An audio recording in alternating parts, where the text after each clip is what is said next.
जय हिंद। स्वागत है आपका हमारे इस YouTube चैनल में। आज हम करने वाले हैं छत्तीसगढ़ सहकारी बैंक भर्ती 2023 की तैयारी और इसमें हम करेंगे छत्तीसगढ़ी व्याकरण। छत्तीसगढ़ी व्याकरण से आपके प्रश्न पत्र में 10 नंबर के 10 नंबर का प्रश्न पूछा जाएगा, जिसमें आपके छत्तीसगढ़ी व्याकरण, छत्तीसगढ़ में मुहावरा, लोकोक्तियां, पहेली, जनौला, ये सब पूछा जाएगा। और इसी के साथ एक और सेक्शन है जिसमें संपूर्ण छत्तीसगढ़ पूछा जाएगा। ये दोनों मिला के 20 नंबर कवर करेगा आपके पेपर में। लेकिन इस 20 नंबर में आपको 10 नंबर पाना अनिवार्य है, अर्थात 50% अंक लाना अनिवार्य है। यदि 50% अंक जो नहीं ला पाएगा वो छत्तीसगढ़ या फिर सहकारी बैंक वाले भर्ती में उसका पेपर आगे चेक नहीं होगा। आगे भाग दो या चाहो तो आप 100% बना लो, उससे कोई फर्क नहीं पड़ेगा, है ना। मतलब ये है कि वो आपके पासिंग मार्क्स तब फिक्स नहीं करेगा। जो यूनिट 1 है जिसमें छत्तीसगढ़ का संपूर्ण छत्तीसगढ़ है और व्याकरण वाला हिस्सा है, ये दोनों मिला के 20 नंबर का प्रश्न है, उसमें आपको 10 लाना ही है ना। उसके बाद भाग दो आपका चेक होगा। चलिए अब हम आगे का तैयारी करते हैं, आगे बढ़ते हैं कि किस प्रकार से आपको प्रश्न देखने को मिलेगा। तो 36 से पहले हमने एक सेक्शन किया जिसमें लिखा था हमने व्यंजन किस प्रकार, कौन सा शब्द किसमें बदलता है। अब हम देखेंगे तत्सम और तद्भव, मतलब छत्तीसगढ़ी के वर्ड किस प्रकार किसमें कैसे चेंज होते हैं, ये सब हम इसमें देखेंगे। तत्सम वे शब्द हैं जो मूल संस्कृत स्वरूप रखते हैं, जैसे राजा, भ्राता, खेतर, दक्षिण और आज्ञा। तद्भव वे शब्द होते हैं जो संस्कृत से तो निकले हैं पर अपना स्वरूप बदल चुके हैं, जैसे राय का राजा हो गया, भाई का भ्राता हो गया, खेत का क्षेत्र हो गया और दहीन का दक्षिण हो गया। आन का हो जाता है आज्ञा और तद्भव का हो जाएगा तो तद्भव शब्द न्योता का निमंत्रण हो जाता है। ठीक है, तो ये तत्सम तद्भव को पता है। तत्सम हमेशा संस्कृत के शब्द होते हैं और तद्भव वो है जो संस्कृत से निकलते हैं और अपना कुछ स्वरूप बदलकर व्याकरण में अपनी स्थान जमा लिया। अब देखते हैं स छ में बदल जाता है या विपरीत भी हो जाता है ना। तो देखिए, तो तद्भव कहने का अर्थ है कि वैसे संस्कृत के शब्द जो छत्तीसगढ़ी में चेंज हो गए वो हमारे तद्भव कहलाएंगे। अगर ये कहेंगे तो ये हमारा तत्भव हो जाएगा, ये हो गया तद्भव, सॉरी ये हो जाएगा हमारा तत्सम, है ना। ये हो जाएगा तत्सम और ये हो जाएगा हमारा तद्भव, और ये छत्तीसगढ़ी के शब्द होंगे। जैसे सीता, सीता को हम सीता को कहा जाता है चीता, सींचना को कहा जाता है खींचना, सोचना को कहा जाता है छत्तीसगढ़ी में सोचना, सोचना और सोचना। छीका कमर, सीका कमर, सीका कांवर और छीका। देख छीका का मतलब क्या है, जैसे आप वो देखते थे ना, क्या बोलते हैं, श्री कृष्णा, तो उसमें एक मटकी रखी जाती थी, किसना माखन की मटकी के लिए, कैसा रखने के लिए एक रस्सी का बना होता था, इसी को कहा जाता है छीका। और इसके ऊपर इस प्रकार से इसको बांध के ऊपर में लटकाया जाता था, इसी को कहा जाता है छीका। तो ये और ये कांवर हो गया, ये हो गया छीका और इसका कांवर हो गया, तो ये हो गया सीका कांवर। उ आ में परिवर्तित हो जाता है पिछले अक्षर के साथ ही, जैसे विपरीत में भी बदल जाता है। जैसे महसूल का हो जाएगा मासूल, कर। महसूल मतलब होता है कर और उसी को छत्तीसगढ़ी में बोलते हैं मासूल। आफू, हाफू, हफीम, अफीम, हफीम। ह का ए में परिवर्तन, कचहरी, कचेरी, कचेरी। लहसुन, लहसुन, जेल, जहल। संयुक्त अक्षर अक्षर अलग हो जाता है, जैसे चरित्र का हो जाएगा चरित्र।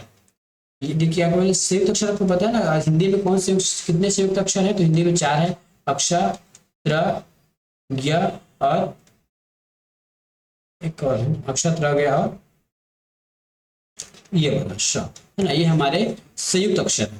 तो इसका परिवर्तन कैसे होगा, ये देखिए, चरित्र का हो जाएगा चरित्र, ठीक है। यंत्र का जंतर, मंत्र का मंत्र हो जाएगा, ध्यान का ध्यान हो जाता है, ज्ञान का ज्ञान, ठीक है। विघ्न का विघन, रत्न का हो जाएगा रतन, शब्द का हो जाएगा शब्द और लगन, लग्न का हो जाएगा लगन। इस प्रकार से ये छत्तीसगढ़ी में चेंज होते रहते हैं। स्वभाव का हो जाएगा स्वभाव या स्वभाव, ज्वर का हो जाएगा जर, स्थापना का हो जाएगा थापना, ब्राह्मण का हो जाएगा ब्रह्मण, स्वर का हो जाएगा सरग, ध्वजा को कहेंगे ध्वजा, प्रहलाद को कहेंगे प्रहलाद, ठीक है। यदि आप छत्तीसगढ़ के रहने वाले हैं तो आपको बहुत अच्छे से समझ आएगा। बाहर के लोग पढ़ रहे होंगे या फिर जो जिनका पालन पोषण कम्प्लीटली शहरी एरिया में हुआ होगा, उनको थोड़ा जानने में छत्तीसगढ़ी शब्द का उटपटांग लगेगा, लेकिन जो गांव से बिलोंग करते हैं उसके लिए तो ये बहुत आम बात है, बस उनको एक बार रिवीजन करना है। ताम्र को बोलते हैं तामा या फिर तामा, ताम या फिर तामा, ठीक है। ग्राम को बोल देंगे गांव, स्थान को बोलते हैं थाना, थान, स्टेशन को टेशन, है ना, बहुत लोग बोलते हैं कि टेशन छोड़ने गया, ये हो जाएगा हमारा भ्रमर, भ्रमर का हो जाएगा भंवर। रेफ जो ऊपर रहता है ना, र की मात्रा रेफ वो चेंज होता है, जैसे धर्म, ऊपर में जो र की मात्रा इस प्रकार लगते हैं, इसको हम कहते हैं रेफ। अब इसी रेफ को र के रूप में लिख दिया जाता है, जैसे कर्म, है ना, वास्तविक में ये आधा र है, ठीक है, यदि हम इसको तोड़ के लिखें तो ये आधा र है, तो कर्म को हो जाएगा करम, कर्म का करम, धर्म का धर्म, मर्म का मरम, कीर्ति का कीर्ति, ठीक है। दोनों का जो क्या बोलते हैं प्रोनाउंसिएशन सेम है ना, क्योंकि वो मात्राएं वहां से ना तो हटाई गई है ना तो नया जुड़ी गई है, तो जो रेफ से र को बस नीचे लिख दिया गया है, बाकी इसका जो प्रोनाउंसिएशन में रत्ती भर का फर्क नहीं आएगा। जैसे ये हो गया धर्म, ये भी धर्म ही लिखा है ना, लेकिन यदि हम इसको आधा र न माने तो ये हो जाएगा धर्म, ठीक है। यदि आधा रा मानते थे वो, इनको हम अभी भी धर्म बोलते हैं, लेकिन आधा रा ना मान के पूरा रा माना, इसलिए हो जाएगा ये धर्म, ये कर्म, यहाँ र को पूरा बोलना है ना। इसमें क्या करते थे, कर्म में र का जो उच्चारण है बहुत कम या फिर न बहुत कम या फिर आधे के अनुसार हम उसको उच्चारण करते थे आधा मानकर, लेकिन यदि हम छत्तीसगढ़ी में इसको लिखेंगे तो उसको पूरा रा पड़ेगा, जैसे करम, मरम, कीर्ति।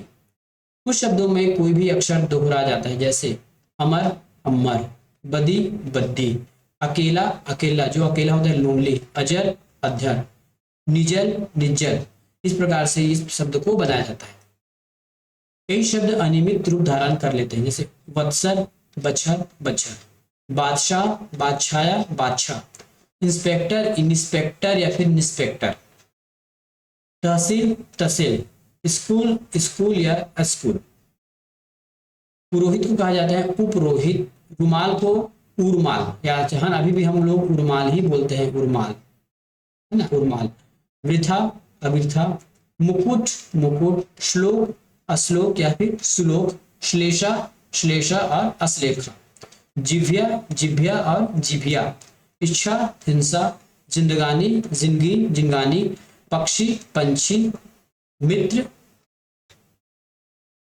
मित्र और मिंतर। ये था हमारा तत्सम तद्भव वाला शब्द, है ना। भले ही हमने आपको चैप्टर वाइज पढ़ा रहे हैं तत्सम तद्भव, लेकिन प्रश्न पूछने का यहाँ इसमें एक बार पूछ सकता है कि इसमें यदि संस्कृत में कुछ शब्द कहा जाता है या फिर जो अन्य भाषाओं में कहा जाता है उसको छत्तीसगढ़ी में कैसा लिखते हैं, ऐसा ही प्रश्न आपको पूछा जाएगा, ठीक है। ये था आज का छोटा सा सेशन, मिलेंगे नेक्स्ट वीडियो में, तब तक के लिए धन्यवाद। चैनल पर नए हैं तो पहले चैनल को सब्सक्राइब कर लीजिए, वीडियो को लाइक कीजिए, और यदि कुछ समझ नहीं आया तो हमको कमेंट करके आप सवाल पूछ सकते हैं।